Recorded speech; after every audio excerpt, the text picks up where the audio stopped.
नमस्कार दोस्तों, आज मैं आपको सुनाने जा रहा हूँ एक ऐसी कहानी जो केवल कहानी नहीं बल्कि एक चेतावनी है। यह कथा हमें पितृपक्ष की महत्ता और उनके आशीर्वाद की शक्ति का अनुभव कराती है।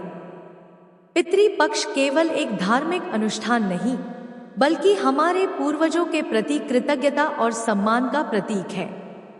कहते हैं, जिस घर में पितरों का आदर नहीं होता वहां सुख शांति और समृद्धि नहीं टिकती।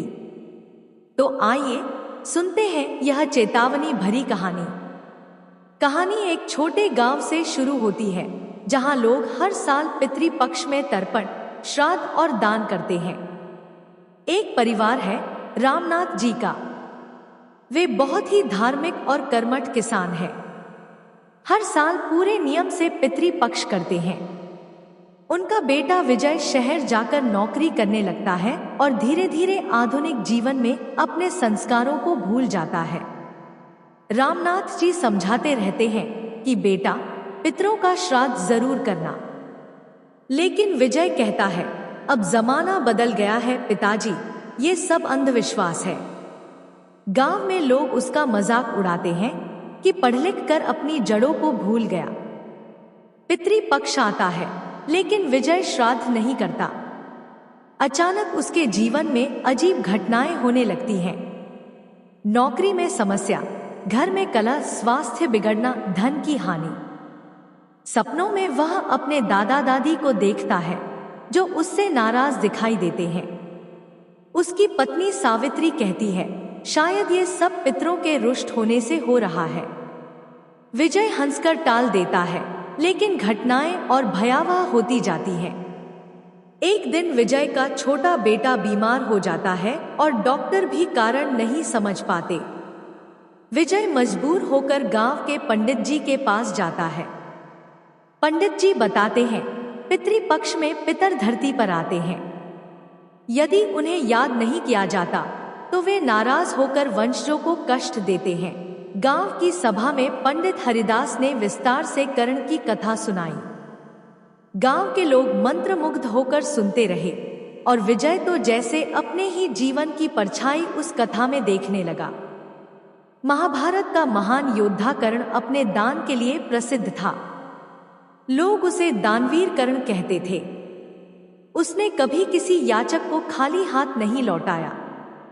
सोना, चांदी, गहने, रथ, अश्व, भूमि, सब कुछ उसने दान कर दिया। लेकिन उसने कभी अन्न और जल का दान नहीं किया।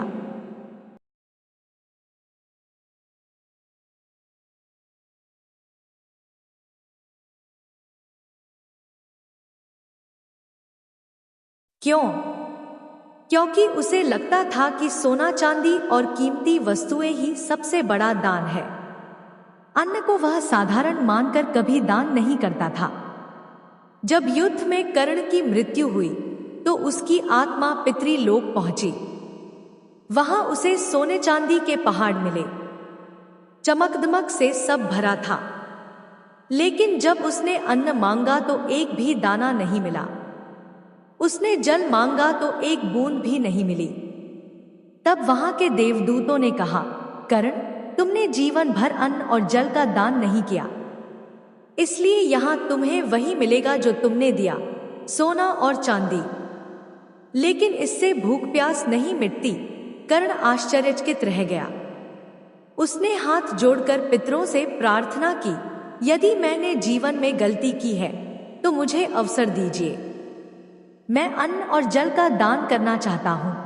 पितरों ने दया करके कहा, ठीक है, हम तुम्हें एक पखवाड़े के लिए धरती पर भेजते हैं। वहां जाकर तुम अन्न और जल का दान करो ताकि तुम्हें और तुम्हारे वंशजों को तृप्ति मिले। कर्ण धरती पर लौटा। उसने पूरे मन से अन्न, जल और वस्त्र का दान किया। गरीबों को भोजन कराया, ब्राह्मणों को श्राद्ध कराया। जब वह पितृलोक लौटा तो वहां उसका स्वागत हुआ और उसे तृप्ति मिली। इसी घटना से यह पखवाड़ा पितृपक्ष कहलाया, ताकि हर मनुष्य अपने पूर्वजों को अन्न और जल अर्पित करे और उन्हें तृप्त करके उनका आशीर्वाद प्राप्त करे। सभा के कुछ दिन बाद गांव में एक साधु आए। वे बहुत तेजस्वी थे। लोग उन्हें देखकर समझ गए कि यह कोई साधारण साधु नहीं बल्कि तपस्वी पुरुष है।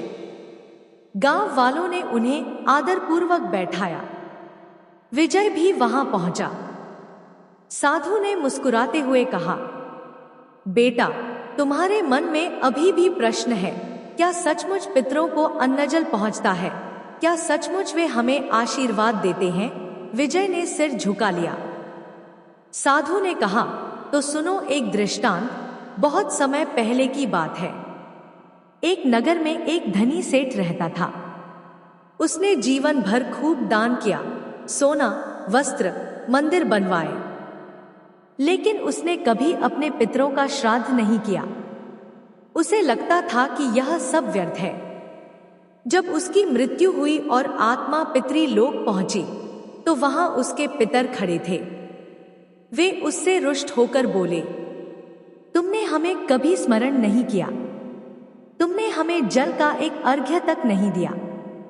तुम्हारी सारी दान दौलत बेकार है, क्योंकि तुमने अपनी जड़ों को ही भुला दिया। उस आत्मा को वहां दुख और पीड़ा मिली। दूसरी ओर उसी नगर में एक गरीब किसान था। वह रोज मेहनत करता, मुश्किल से 2 वक्त की रोटी जुटाता, लेकिन हर पितरी पक्ष वह पूरे मन से श्राद्ध करता। थोड़ा सा अन्न, लोटा जल और पितरों के नाम पर कोवों को अर्पण। जब वह आत्मा पितरी लोक पहुंची, तो वहां उसका स्वागत हुआ। पितरों ने कहा, तुमने कम दिया, लेकिन सच्चे मन से दिया, इसलिए हम प्रसन्न हैं और तुम्हारे वंशज भी सुखी रहेंगे। पंडित जी उदाहरण देते हैं कि श्राद्ध करने से पितर प्रसन्न होते हैं और घर में सुख शांति आती है। विजय पश्चाताप करता है।